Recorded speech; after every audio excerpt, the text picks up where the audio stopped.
Hi guys. आप लोगों को मेरा प्यार भरा नमस्कार। जैसे कि अगले वीडियो में आप लोगों ने इसके पहले लेक्चर में गॉस के प्रमेय के अनुप्रयोग के बारे में कुछ पढ़ा है। जैसे कि कोई अचानक आवेशित प्लेट होती है, उससे कुछ दूर बिंदु पर बल क्षेत्र की तीव्रता ई कैसे निकालते हैं। और कोई चालक प्लेट हो जिससे कुछ दूर बिंदु पर बल क्षेत्र तीव्रता ई निकालते हैं। और इसी प्रकार यदि कोई धन आवेश और ऋण आवेश दो प्लेट हो, इनके बीच स्थित बिंदु पर विद्युत क्षेत्र तीव्रता कैसे ज्ञात करते हैं। और उससे बाहर, दोनों प्लेटों से बाहर इसी बिंदु पर विद्युत क्षेत्र तीव्रता ज्ञात करते हैं। इसी के आगे क्रम में आज हम पढ़ने जा रहे हैं कि एक समान रूप से आवेशित गोलीय कोश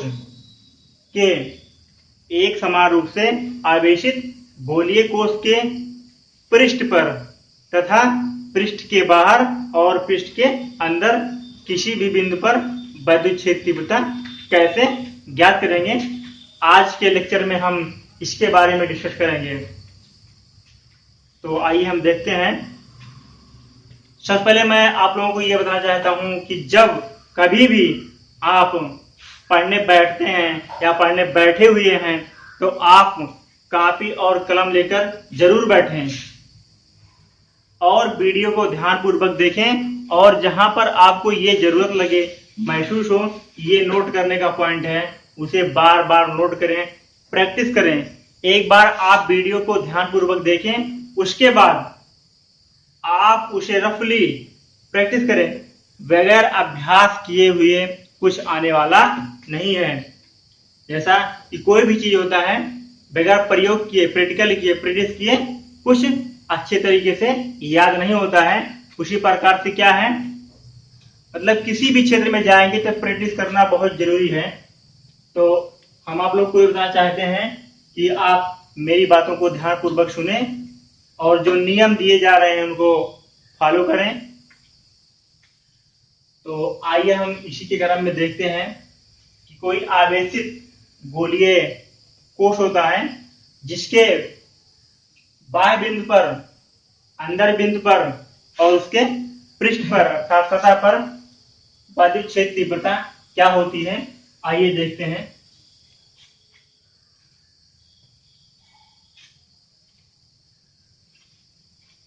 लिखते हैं।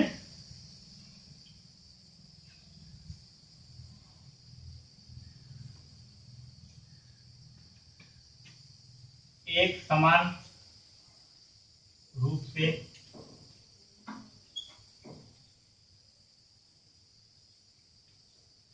आवेशित गोलीय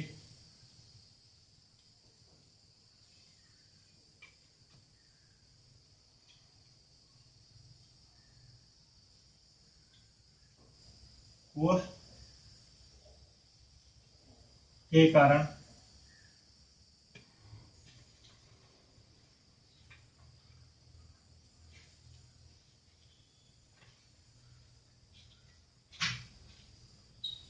Shri Ram Ram Raghav रक्षकाम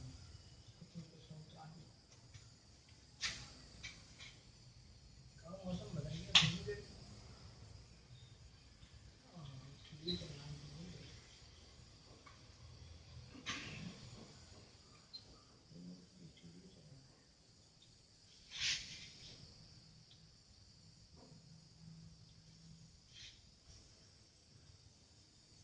Due to a uniformly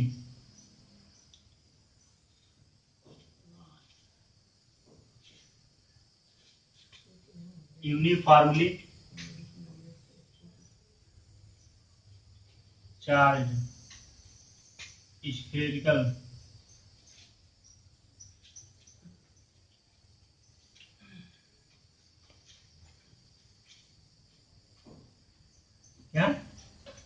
intensity of electric field due to a uniformly charged spherical shell। एक समान रूप से आवेशित गोलीय कोश के कारण वैद्युत क्षेत्र की तीव्रता। हम लिखते हैं, पहले हम फिगर शो करते हैं।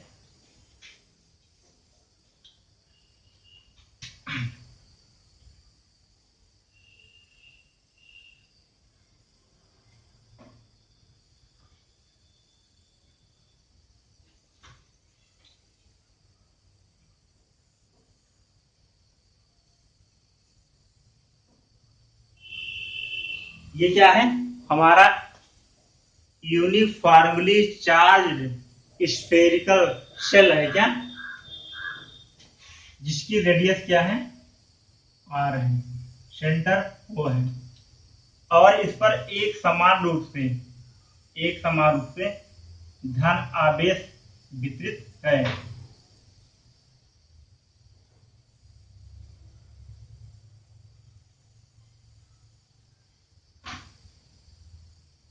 क्या है?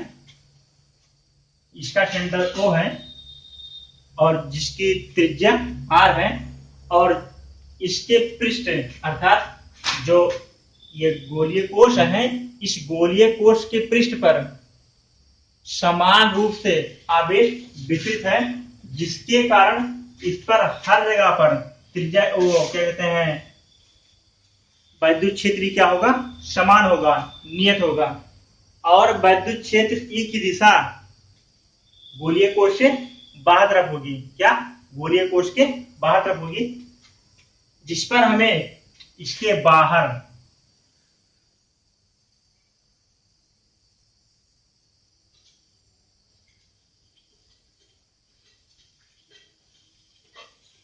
इससे बाहर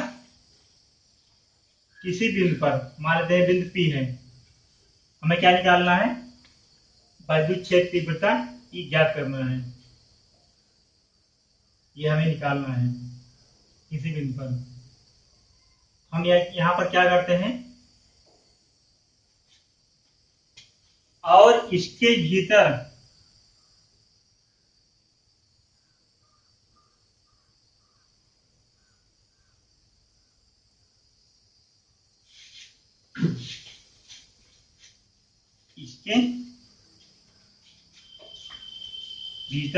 किसी बिंदु पर क्या करना है? हमें वैद्युत क्षेत्र तीव्रता ये निकालना है। लिखते हैं,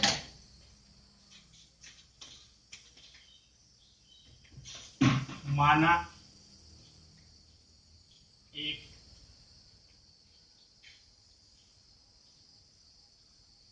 समान रूप से आवेशित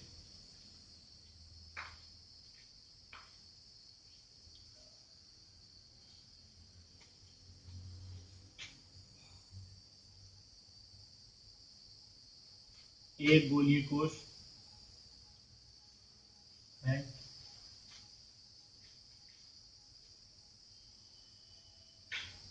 जिसकी त्रिज्या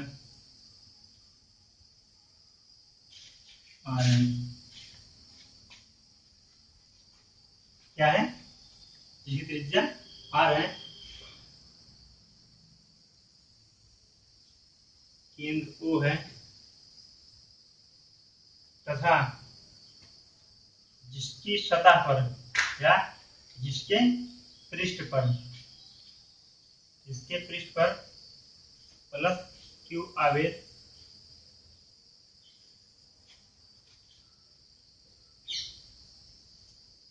समान रूप से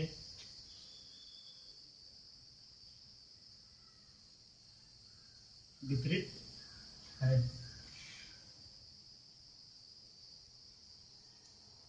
जिसके कारण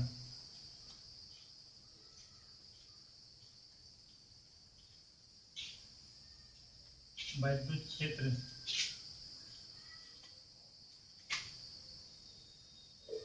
नियत होगा। क्या लिखा? आपने देखा कि माना एक समान रूप से आवेशित एक गोलीय कोश है, जिसकी त्रिज्या कैपिटल आर है। मतलब ये क्या है? ये गोलीय कोश है ये बोलिए कोस है, और जिसकी त्रिज्या क्या है, यहाँ से आता त्रिज्या क्या है, कैपिटल आर है, और इसका केंद्र क्या है, ओ है, और इसके सतह पर अर्थात पृष्ठ पर प्लस क्यू आवेश क्या है, प्लस क्यू आवेश एक समान रूप से वितरित है। प्लस क्यू आवेश एक समान रूप से वितरित होने के कारण इसके प्रत्येक बिंदु पर जो क्षेत्र है, वैद्युत क्षेत्र क्या होगा, नियत होगा अर्थात समान होगा, और धन आवेश के कारण वैद्युत क्षेत्र की जो दिशा होगी ये बाहर की ओर त्रिज्यता दिष्ट होगी, क्या होगी, बाहर की ओर ये होगी। लिखते हैं,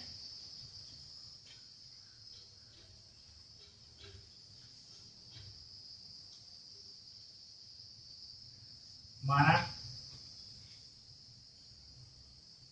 गोलीय कोश के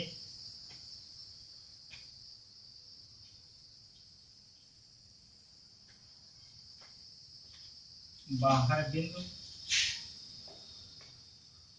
व अंदर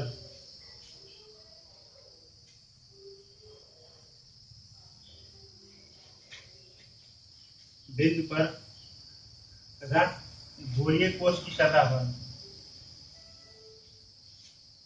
गोलीय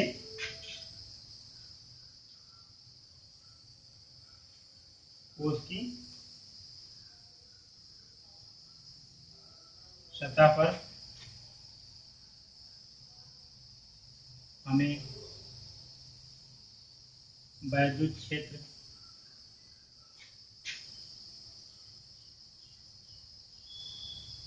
की तीव्रता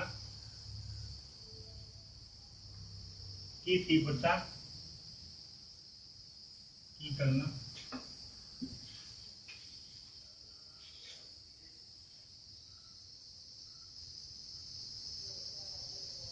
क्या लिखा कि माना गोलीय कोश की, जो ये गोलीय कोश है, गोलीय कोश के बाहर बिंदु अर्थात पी पर और गोलीय कोश के अंदर बिंदु अर्थात पी डैश पर, ठीक है, और गोलीय कोश की सतह पर क्या करना है, हमें वैद्युत क्षेत्र ई की तीव्रता को हमें ज्ञात करना है। तो हम आशा करते हैं, हम आप लोगों से ये आशा करते हैं कि जो ये फिगर बनाया गया है, जो ये चित्र बनाया गया है, इस जिसका स्टेटमेंट दिया गया है, जो टॉपिक दिया गया है, टॉपिक के अनुसार ये चित्र आप लोगों को समझ में आया होगा। यदि आपको कोई बात समझ में नहीं आती है तो उसे कमेंट बॉक्स में जरूर लिखना चाहिए कि हमें ये बात सर यहाँ पे समझ नहीं आती है, इसे और इजी तरीके से और नीचे स्तर पर आकर के समझाया जाए। अब जैसे किसी की यही नहीं पता है कि गोलीय कोश क्या होता है, तब तो बड़ी दिक्कत वाली बात है। अब किसी को यही नहीं पता है कि त्रिज्या क्या है, रेडियस, तो बहुत बड़ी प्रॉब्लम है। किसी की यह नहीं पता है कि वैद्युत क्षेत्र क्या है, वैद्युत क्षेत्र की तीव्रता क्या है, आवेश क्या है। अगर ये सब छोटी मोटी बातें नहीं पता है तब तो भाई बहुत प्रॉब्लम होती है पढ़ने में। तो हम ये चाहते हैं कि आप लोग सबसे पहले क्या आवेश के बारे में जाने, जो कि चैप्टर नंबर 1 में ही आप लोग को धन आवेश और ऋण आवेश के बारे में बताया गया है, और उसी चैप्टर में क्षेत्र के बारे में बताया गया है। तो जो हमारे लेक्चर को, वीडियो को शुरू से लेकर के लास्ट तक देख रहे होंगे, उनके समझ में जरूर आता होगा, और जो बीच में देखेंगे बंद कर देंगे, देखेंगे बंद कर देंगे, तो उनकी समझ में आने वाला नहीं है। तो हम आप लोगों से यही कहेंगे कि कोशिश करके 1 घंटे 2 घंटे टाइम निकाल करके पर डे एक लेक्चर जरूर देखा करिए, और उसके बाद देखने के बाद आप क्या करते हैं, उसको अच्छे से क्या करते हैं, अच्छे से सोच कर हर एक पॉइंट को अपने नोट कॉपी में लिखिए। लिखने के बाद फिर से पुनः देखिए कि क्या हमने जो लिखा है, वो जो लेक्चर बताया गया है, उनमें से कुछ टॉपिक छूट गए हैं या सारे वर्ड मिल रहे हैं। अगर कुछ बातें छूट गई हैं तो पुनः उसे रिपीट करके देखिए, उसे पुनः रिपीट करके देखिए। और जब तक ऐसा आप लोग को अच्छे से कंफर्म ना हो जाए, अर्थात अच्छे से लर्न ना हो जाए, तब तक आप उसे अगेन एंड अगेन दोबारा एंड बार बार उसे देखते रहिए और प्रैक्टिस करते रहिए। हम ये विश्वास के साथ कहते हैं कि एक दिन आप इस टॉपिक के बहुत अच्छे ज्ञाता हो जाएंगे। कुछ भी पूछा जाएगा आप तुरंत बताएंगे। अगर आपसे कोई आगे पूछता है कि वैद्युत क्षेत्र जो होता है उसकी दिशा कब अंदर को होती है और कब बाहर को होती है, अब बहुत से लोगों को यही नहीं पता होगा। क्यों? क्योंकि आपने शुरू से वीडियो को देखा नहीं है, समझा नहीं है, जाना नहीं है। यदि आपने देखा तो बस वैसे शास्त्रीय निगाह से देख लिया है। आप ध्यानपूर्वक पढ़ेंगे, ध्यानपूर्वक देखेंगे, तभी कुछ समझ में आएगा, नहीं तो अन्यथा आने वाला नहीं है। तो हमारी आपसे रिक्वेस्ट है, विनती है, इसे ध्यानपूर्वक समझें, उसके बाद ही जो है इसको हल करें। जैसे लिखा एक समान रूप से आवेशित, अर्थात ये जो समान रूप से आवेशित है मतलब इसकी सतह पर समान आवेश है। देखो प्लस क्यू हर जगह पर है, अर्थात समान रूप से आवेशित। और ये क्या है? ये गोलीय कोश है। क्या? गोलीय कोश, स्फेरिकल सेल। क्या है? गोलीय कोश, स्फेरिकल सेल। अब इसके कारण हमें क्या निकालना है? वैद्युत क्षेत्र तीव्रता। तो हमने क्या कहा कि गोलीय कोश के कारण जो हमें वैद्युत क्षेत्र तीव्रता निकालना है वो 3 बिंदुओं पर निकालना है। कौन कौन से? एक बार गोलीय कोश के बाहर किसी बिंदु पर निकालना है, और एक बार गोलीय कोश के अंदर किसी बिंदु पर निकालना है, और तीसरी बार हमें क्या निकालना है? गोलीय कोश की सतह पर वैद्युत क्षेत्र तीव्रता निकालनी है। तो हमने जो ये गोलीय कोश बनाया यहाँ पर, उसके बारे में हमने लिखा कि माना एक समान रूप से आवेशित गोलीय कोश है। मतलब ये जो गोलीय कोश है एक समान रूप से आवेशित गोलीय कोश है, जिसकी त्रिज्या क्या है? कैपिटल आर है। आप देख सकते हैं कि यहाँ से यहाँ तक इसकी दूरी क्या है? कैपिटल आर है। क्या है? कैपिटल आर है। और जिसका केंद्र क्या है? ओ है। केंद्र ओ है, जिसके पृष्ठ पर प्लस क्यू आवेश समान रूप से वितरित है। अब जो ये पृष्ठ है, ये पृष्ठ, इस पर क्या है? समान रूप से आवेश वितरित हुए, जिसके कारण नियत होगा। क्या होगा? जो ये समान रूप से आवेश वितरित किया गया है, इसके कारण इसके पृष्ठ पर जो वैद्युत क्षेत्र होगा क्या होगा? नियत होगा, कांस्टेंट होगा। तो आगे देखते हैं, लिखा है माना गोलीय कोश के बाहर बिंदु व अंदर बिंदु पर, मतलब जो ये गोलीय कोश है इसके बाहर बिंदु पर और अंदर बिंदु पर हमें क्या करना है? तथा गोलीय कोश की सतह पर हमें वैद्युत क्षेत्र तीव्रता ज्ञात करनी है, की गणना करनी है। तो हम ये आप लोगों से आशा करते हैं कि इस टॉपिक के हिसाब से ये फिगर आपको समझ में अच्छे से आ गया होगा। तो आइए हम इसके सबसे पहले इसके बाहर बिंदु पर, अर्थात गोलीय कोश के बाहर बिंदु पर वैद्युत क्षेत्र तीव्रता ई की गणना करते हैं। तो आइए देखते हैं।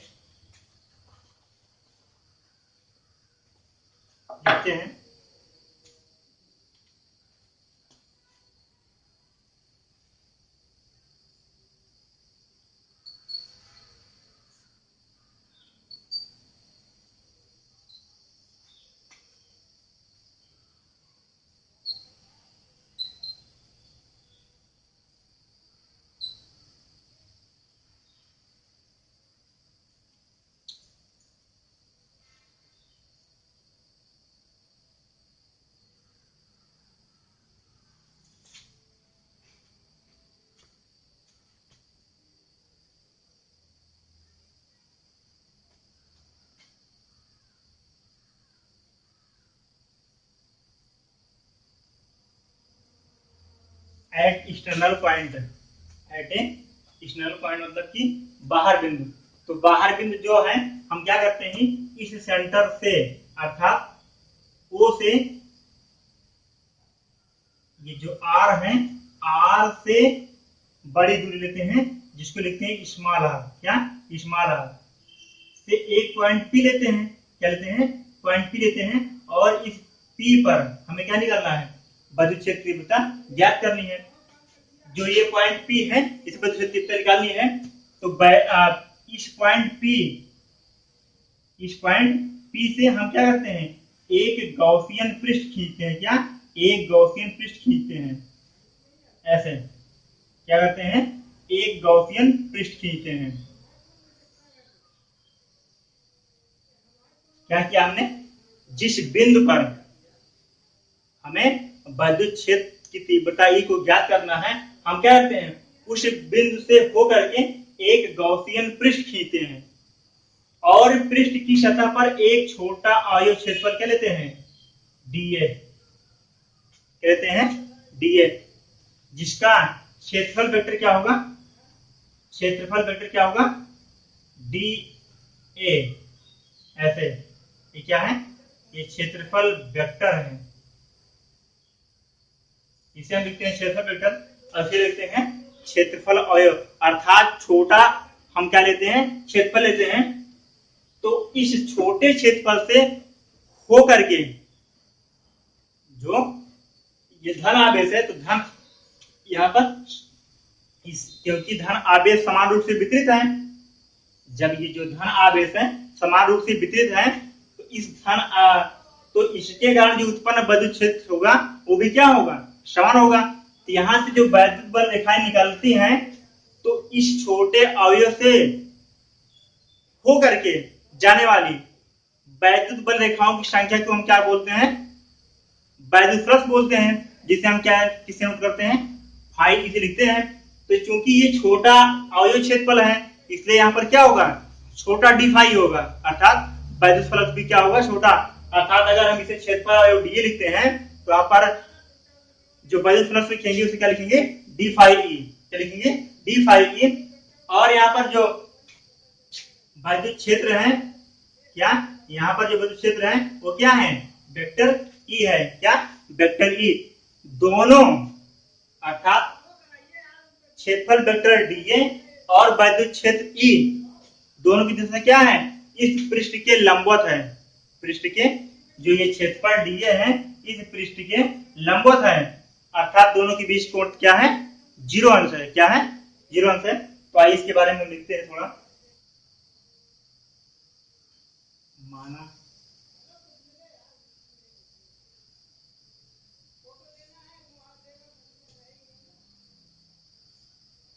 गोलीय कोश के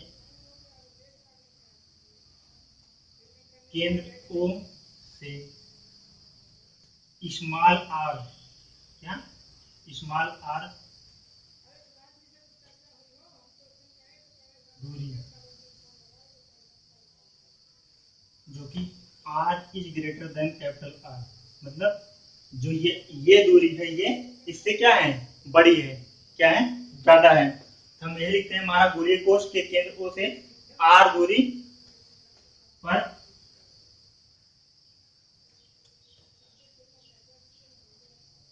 एक बिंदु P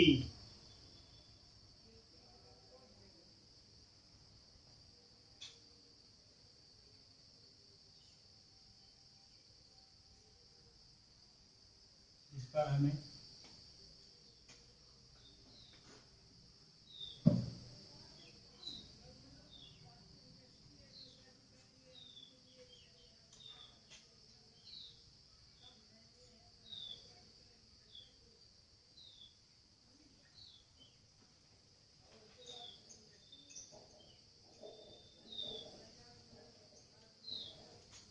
इसमें विद्युत शक्ति पृथक ज्ञात करना है।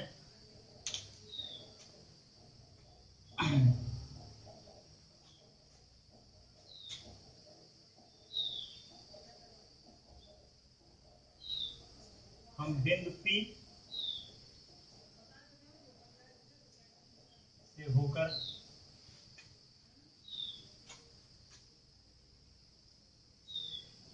एक गॉसियन पृष्ठ खींचते हैं, क्या,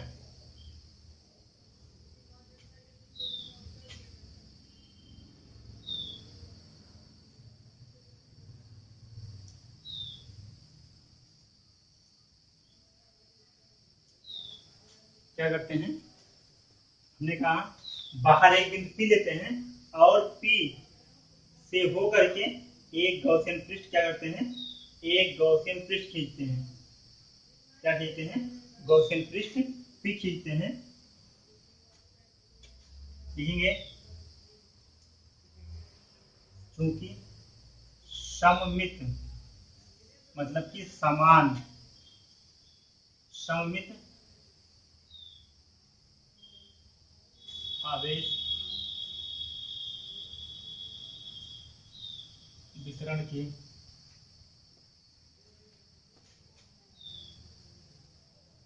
कारण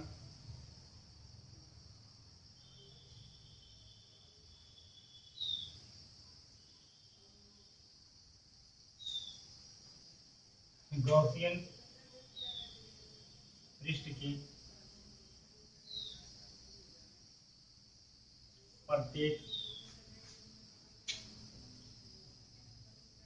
बिंदु पर वैद्युत क्षेत्र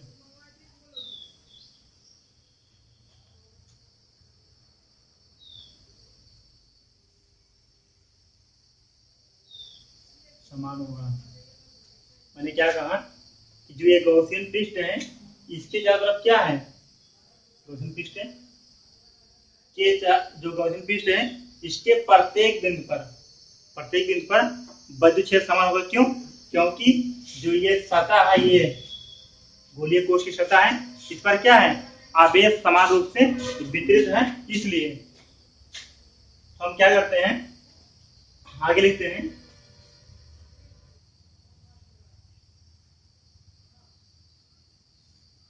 गॉसियन पृष्ठ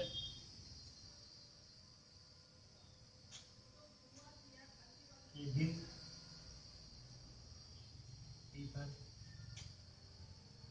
टी पर एक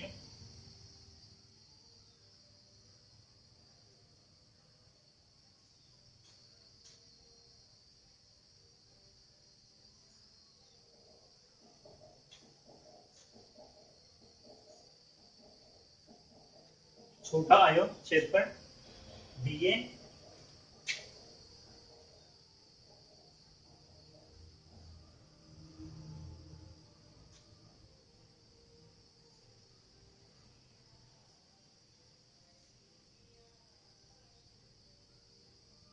इसकी तीव्रता ये है।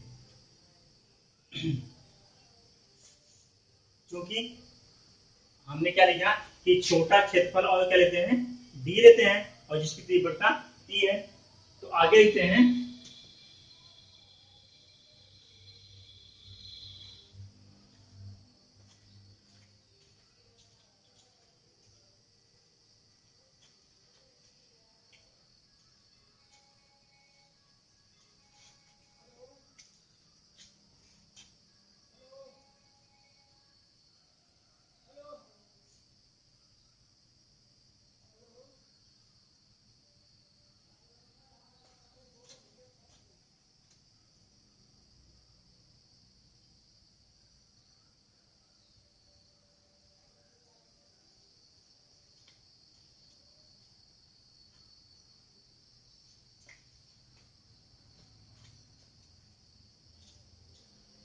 क्षेत्रफल वेक्टर दिए और क्षेत्र वेक्टर ही है, जिसके कारण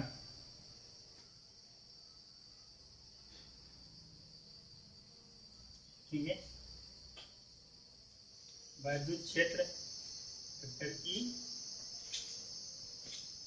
व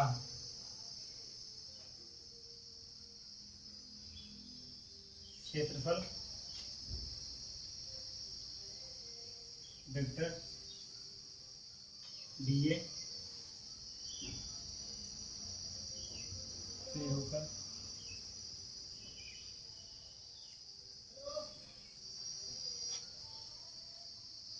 गुजरने वाला वैद्युत फ्लक्स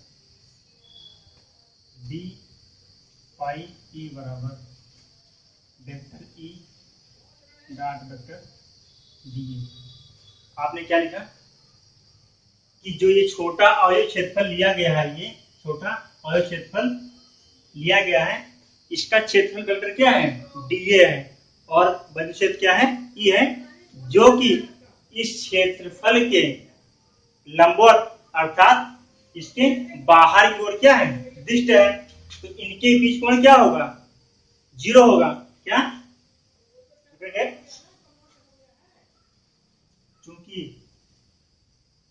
वेक्टर ई व vector DA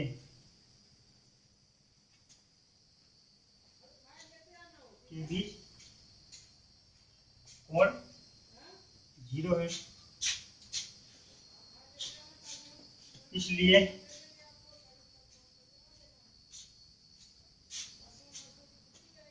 D phi E बराबर vector E dot vector D A का 0 है। तो क्या होगा, D phi equal to E D ए।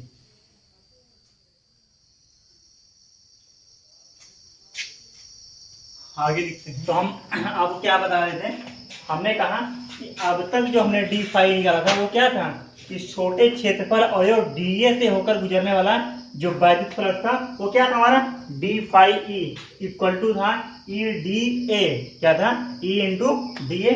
अब क्या हम बता रहे हैं कि इस संपूर्ण गौसियन मतलब गौसियन पृष्ठ के द्वारा, जो गौसियन पृष्ठ है इसके द्वारा, गौसियन पृष्ठ के द्वारा अर्थात गौसियन पृष्ठ होकर गुजरने वाला जो संपूर्ण वैद्युत फ्लक्स है वो क्या है, phi E equal to integral E into D A. तो इसका हम क्या करते हैं, phi equal to E integral D A, जहां पर ये फाई ई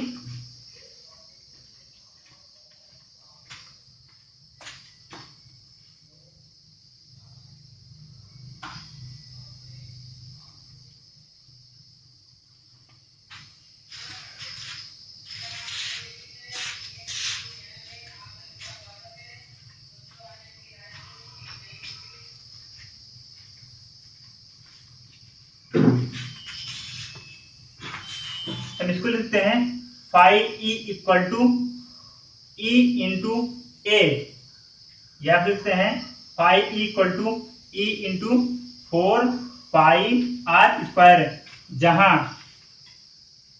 लिखेंगे जहां A equal to 4 pi R square, गोले का क्षेत्रफल क्या,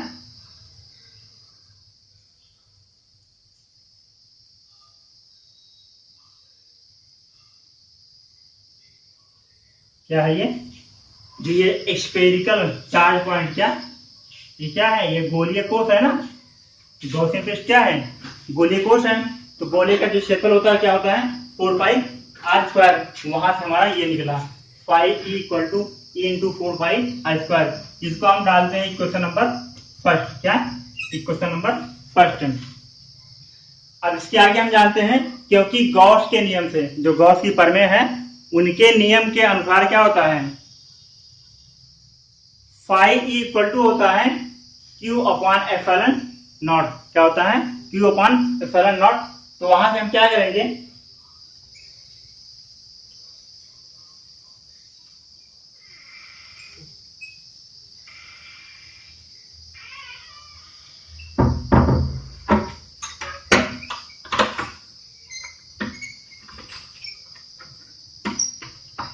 चलिए गॉस की प्रमेय के अनुसार हम जानते हैं फाई इक्वल टू क्या, phi equal to Q upon epsilon naught, ये होता है, ये हम जानते हैं।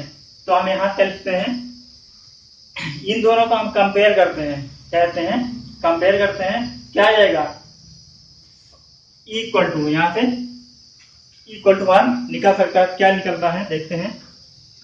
हम देखते हैं कि हमारा फाई इक्वल टू निकला है, फाई इक्वल टू निकला हमारा क्या, फाई सिक्स में लिखते हैं ई इंटू 4 पाई स्क्वायर, और हमें ई की वैल्यू ही निकालनी है, वैद्युत क्षेत्र ई, क्या वैद्युत क्षेत्र तीव्रता ई हमें क्या करना है, तो ई इंटू 4 पाई स्क्वायर ये है, और फाई इक्वल टू गॉस की प्रमेय के अनुसार क्यू अपॉन एप्सिलॉन नॉट ये है।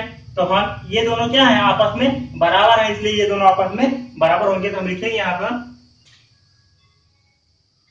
ई into 4 pi R square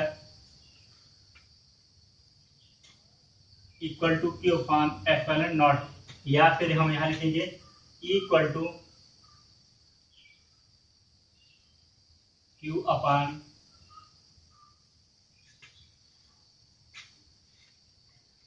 4 pi epsilon naught R square, या हम इसे लिखते हैं इक्वल टू 1/4πε0 इंटू Q/r²।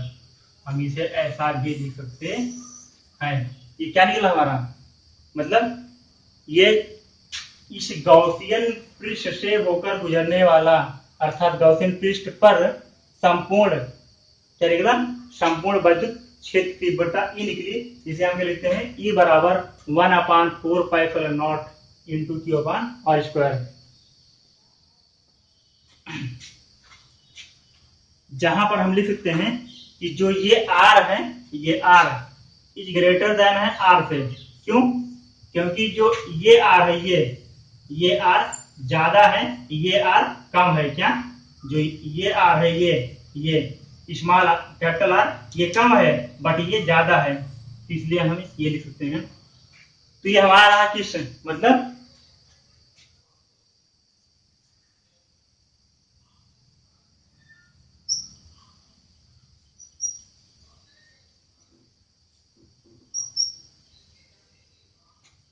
क्या है, ये सिग्मा है। क्या?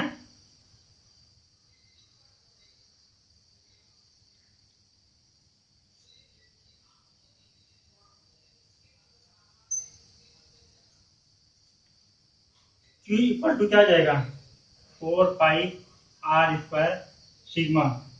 क्यों? क्योंकि जो ये सेल है, ये अर्थात स्फेरिकल चार्ज सेल क्या है, इस पर समान रूप से आवेश वितरित किया गया है। इसका पृष्ठ घनत्व क्या है, सिग्मा है। तो क्या होगा, 4πr² सिग्मा। क्या? 4πr² sigma. अब देखते हैं, क्योंकि यहां से यहां तक त्रिज्या क्या है, यहां से यहां तक त्रिज्या क्या है, r है।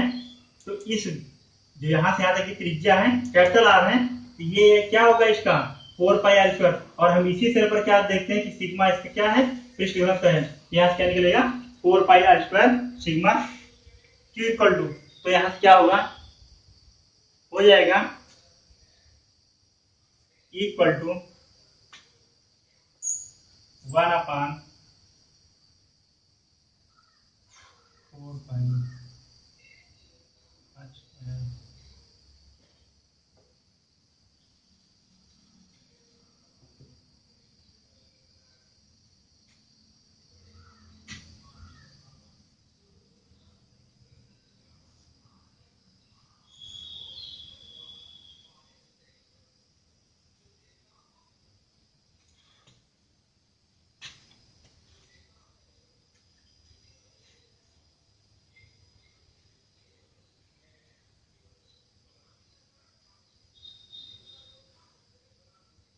हम इसे क्या लिख सकते हैं, इंप्लाइड रेट हम लिख देते हैं equal to sigma upon epsilon naught और r² हम इसे ऐसा भी लिख सकते हैं। ये सिग्मा क्या है, इस पृष्ठ पर क्या है, पृष्ठ घनत्व है। तो हमारा यहाँ से निकला क्या, ये बराबर sigma upon epsilon not r²। जहां पर ये r² क्या है, ये r² क्या है, जो ये r है, ये यहां से यहां तक की त्रिज्या है, जबकि जो ये r है, ये केंद्र से उस बिंदु गौसियन पृष्ठ की त्रिज्या है। ठीक, आगे लिखते हैं। तो हमारा ये निकला क्या, मतलब जो हमने ये एक समान रूप से आवेशित गोलीय कोश खींचा था, इसके बाहर क्या, इसके कारण बाहर किसी भी बिंदु पर जो वैद्युत क्षेत्र तीव्रता ई है वो निकला। अब हम निकालेंगे इसके अंदर क्या, ये जो गोलीय कोश है, इस गोलीय कोश के अंदर यहाँ पर क्या निकालेंगे, वैद्युत क्षेत्र तीव्रता ई निकालेंगे। तो आइए देखते हैं। अब लिखेंगे कोश के पृष्ठ पर क्या, कोश के पृष्ठ पर वैद्युत क्षेत्र तीव्रता, मतलब आपने अब तक निकाला था जो कोश था, कोश के बाहर पृष्ठ पर, आप कोश के पृष्ठ पर निकालेंगे, उसके बाद कोश के पृष्ठ के अंदर। तो पृष्ठ पर क्या होगा, लिखेंगे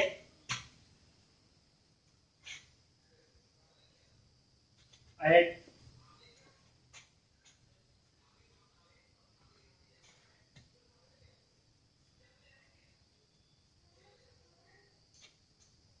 at the surface.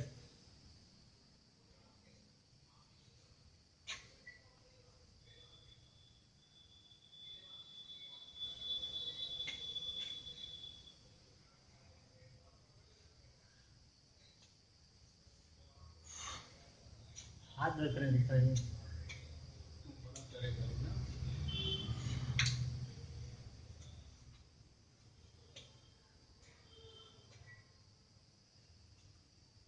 देखेंगे जो आपने इसके पहले आपने जो फिगर देखा उसमें आपने पी बिंदु कहाँ माना था, आपने इसके बाहर माना था। अब मानते हैं पी बिंदु क्या है, इसी पृष्ठ पर है। क्या लिखेंगे, माना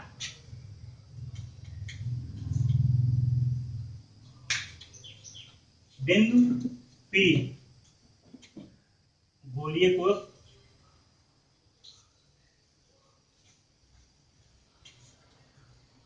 के पृष्ठ पर है। मतलब जब जो बिंदु पी आपने बाहर यहाँ पे माना था, यहाँ पर पी माना था, यहाँ से आगे की त्रिज्या क्या थी, आर थी।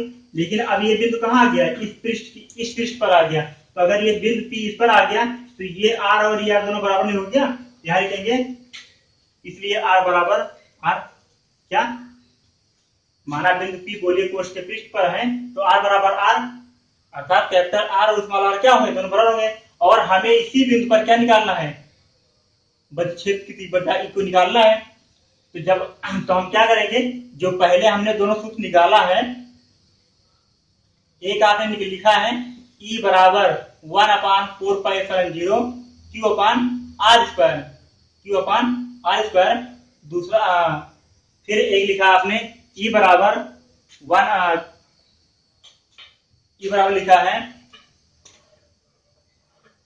जब आपने Q बराबर लिखा है 4πr² सिग्मा, क्या लिखा है, जब क्षेत्रफल Q का मान क्या लिखा है, सिग्मा, अर्थात जब पृष्ठ पर जो पृष्ठ घनत्व था सिग्मा हो गया था, तो आपने जो वहां से 4πr² सिग्मा लिखा है, तो वहां पर क्षेत्रफल क्या लिखा है, क्षेत्र लिखा E बराबर सिग्मा r²/r²। तो वहां से आप लिखेंगे, मतलब जो ये दोनों समीकरण है, समीकरण एक क्या है,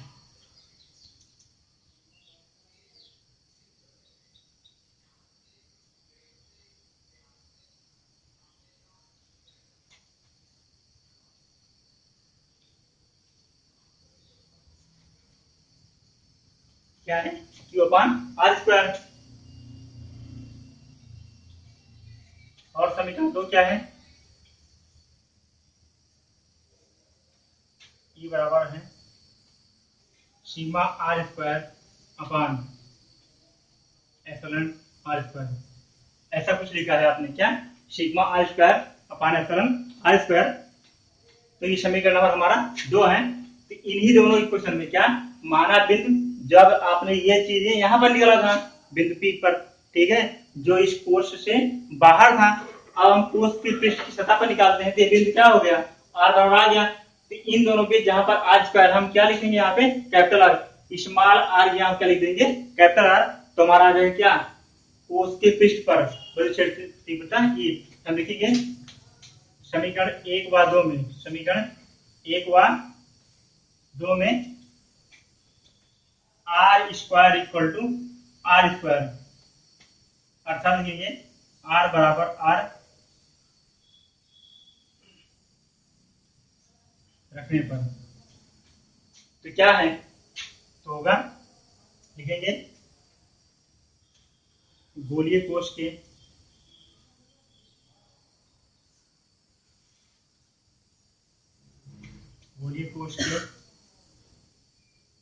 पृष्ठ पर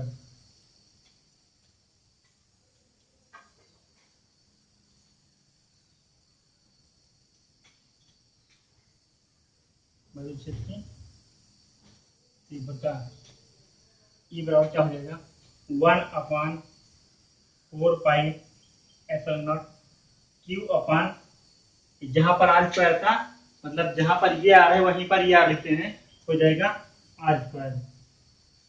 ये, और पुनः लिखते हैं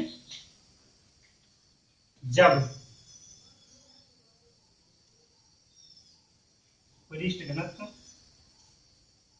सिग्मा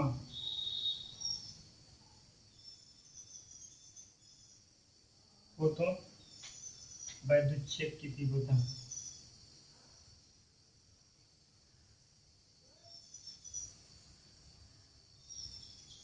क्षेत्र की तीव्रता ई बराबर क्या हो जाएगा, अर्थात हो जाएगा sigma R square upon F L naught R square. ऐसे हम जहां पर ये कैपिटल आर स्मॉल आर है वहां पे हमने लिख दिया कैपिटल आर, ये आर स्क्वायर से आर स्क्वायर कट जाएगा, आ जाएगा sigma upon F L not ये इक्वल टू ई।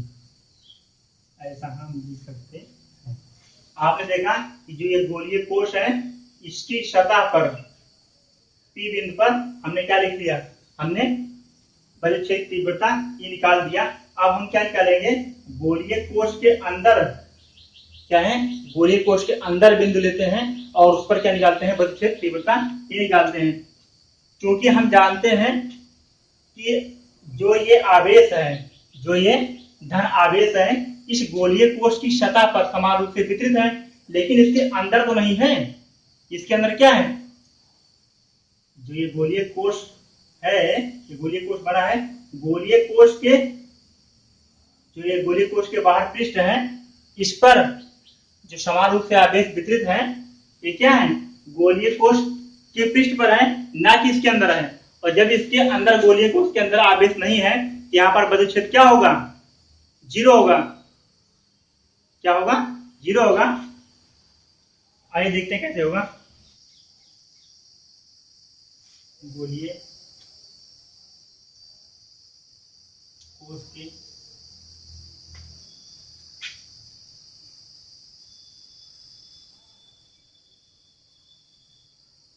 आंतरिक बिंदु पर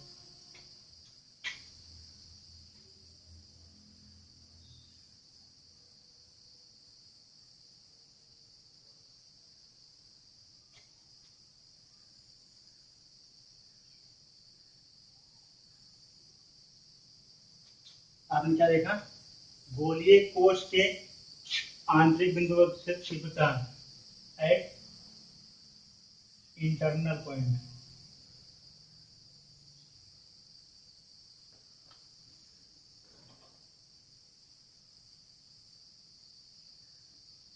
क्या एट इंटरनल पॉइंट।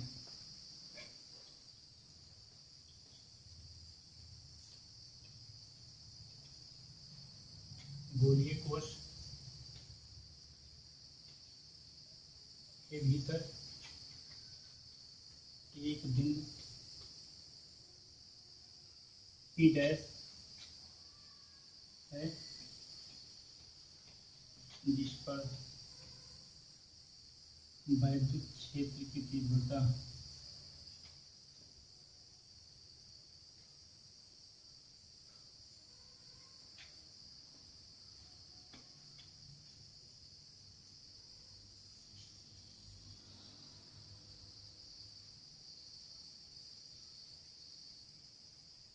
हमने क्या लिखा कि माना गोलीय कोश के भीतर, ये जो गोलीय कोश है इस गोलीय कोश के भीतर कोई बिंदु पी डैश है और जिस पर हमें वैद्युत क्षेत्र तीव्रता ज्ञात करनी है। यहाँ पर जो होगा, जो यहाँ पर आर होगा वो इस आर से, मतलब जो ये कैपिटल आर है ये इस आर से छोटा होगा। यहाँ पर ये बिंदु, ये इसको हम मान लेते हैं आर या आर डैश, जो भी मान लेते हैं।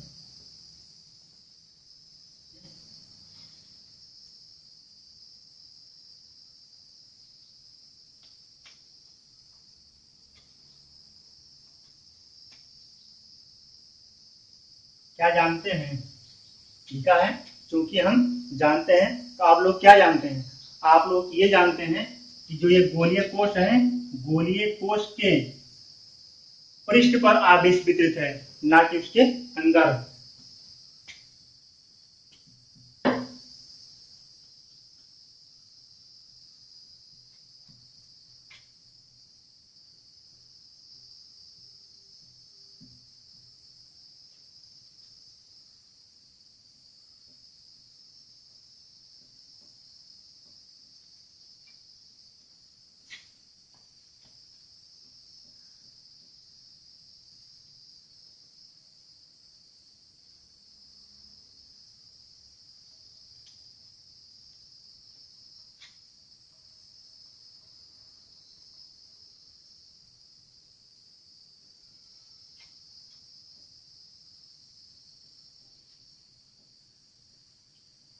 आपने लिखा कि जो गोलीय कोश के आवेश के मतलब गोलीय कोश के पृष्ठ पर आवेश क्या है, पृष्ठ पर आवेश वितरित है, पृष्ठ पर आवेश वितरित किया गया है, अंदर आवेश नहीं है। अतः गोलीय कोश के अंदर गोलीय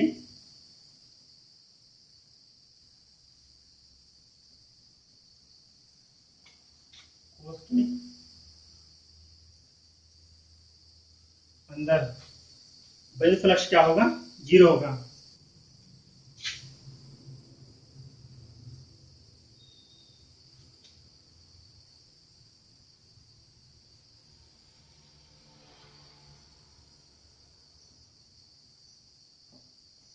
अतः हम लिख सकते हैं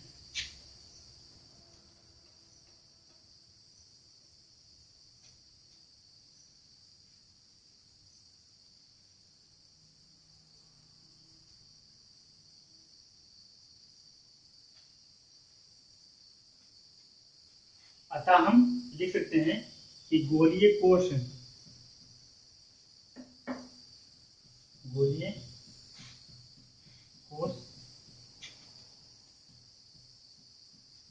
के भीतर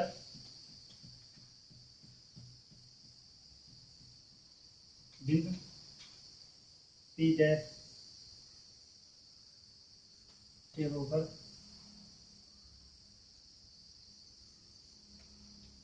गुजरने वाला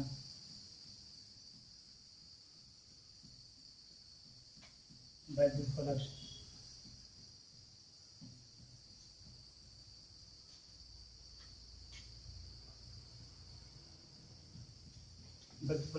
फाई ई बराबर हो जाएगा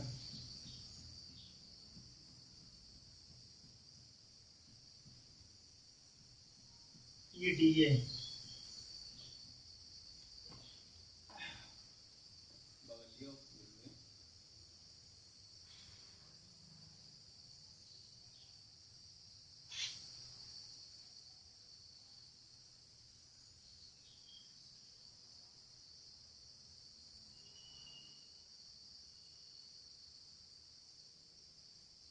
क्योंकि ये गोलीय कोश है, इसलिए गोलीय कोश का जो क्षेत्रफल होता है क्या होता है, 4πr²।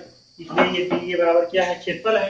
यहाँ आ गया 4π², जो कि आपने इसके ऊपर देखा है, सिद्ध किया हुआ है। ये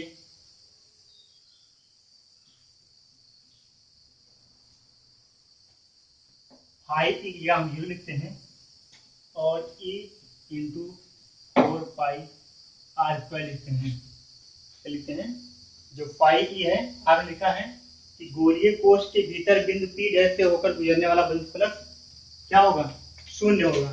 क्या वैद्युत फ्लक्स फाइव ई बराबर, और आपने लिखा है यहाँ पर कि फ्लक्स 0 होगा, लिखा है नहीं लिखा है, तो जो ये 0 होगा यही 0 हम क्या करते हैं यहाँ पे लाके मारते हैं, तो फाइव बराबर क्या हो जाएगा,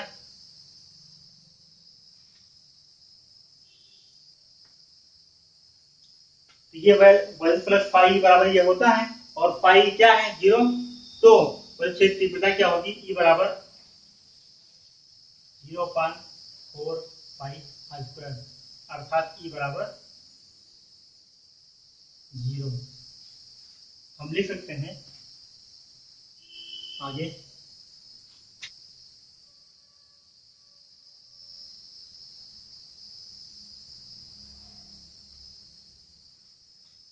जब यहाँ से बराबर क्या हो जाएगा, 0 हो जाएगा, तो हम लिखते हैं गोलीय कोश के अंदर वैद्युत क्षेत्र बराबर 0 होगा। यही हमारा क्या है, आज का टॉपिक है। आपने ये समझा, ये कोई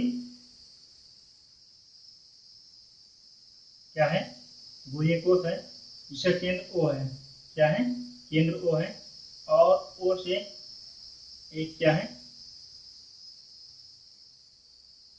बाहर एक बिंदु अंदर पी डैश है, और इससे बाहर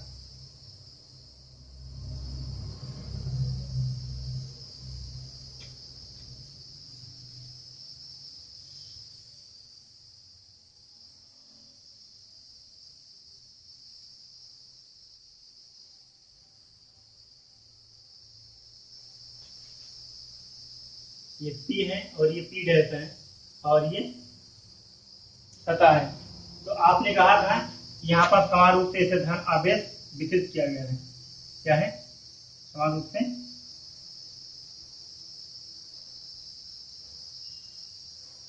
तो जो हमने गोलीय कोष के बाहर बिंदु पर, गोलीय कोष के पृष्ठ पर और गोलीय कोष के अंदर जो विद्युत क्षेत्र ई निकाला है, हमने देखा कि गोलीय कोष के अंदर बिंदु पर, गोलीय कोष के भीतर अंदर बिंदु पी डैश पर क्या है?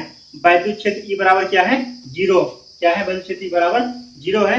जहां पर ये आर जो है, यहां से यहां तक जो ये आर है, इस आर से क्या है, मतलब ये आर ज्यादा है बट ये आर कम है।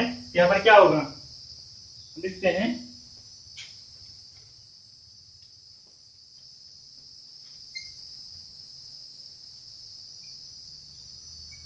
गोलीय कोष के अंदर बिंदु पी डैश पर क्षेत्र की तीव्रता, क्षेत्र तीव्रता ई बराबर 0, क्योंकि यहाँ क्या है, जो ये आर है अर्थात आर स्मॉलर है आर। ठीक, फिर आपने देखा कि गोलीय पृष्ठ की सतह पर क्या, गोलीय पृष्ठ की सतह पर क्षेत्र की तीव्रता,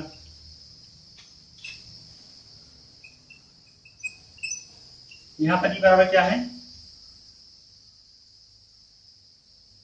यहाँ पर ई बराबर है किसके, यहाँ पर आपने देखा आर बराबर आर है क्या, यहाँ पर क्षेत्र तीव्रता जो दी गई है, यहाँ पर ये दोनों आर क्या है, बराबर है, आर बराबर आर है, इसलिए यहाँ पर जो बल क्षेत्र तीव्रता है ये समान रूप से वितरित है। क्या है? समान रूप से वितरित है। यहाँ पर क्या है? 0 है, अंतर बिंदु पर 0 है और यहाँ पर समान रूप से वितरित है। और इससे बाहर जो बिंदु P है, यहाँ पर क्या है, बाहर बिंदु P पर क्या, बाहर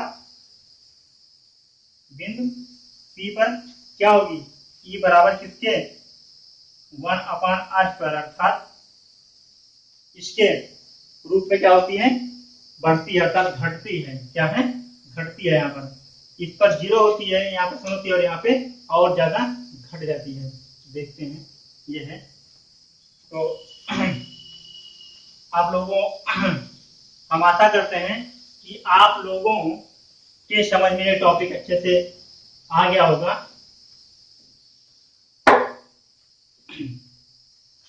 आप लोगों को ये लेक्चर सुनने के लिए बहुत बहुत धन्यवाद। यदि आप लोग को कहीं पर भी किसी भी जगह किसी भी टॉपिक में प्रॉब्लम होती है तो आप कमेंट बॉक्स में जा करके अपनी समस्या को लिखें कि सर यहाँ पर ये समझ में नहीं आता है, कुछ भी दिक्कतें आती हैं उसको आपको शेयर कर दिए।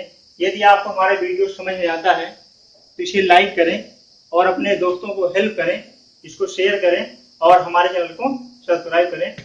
बहुत बहुत धन्यवाद।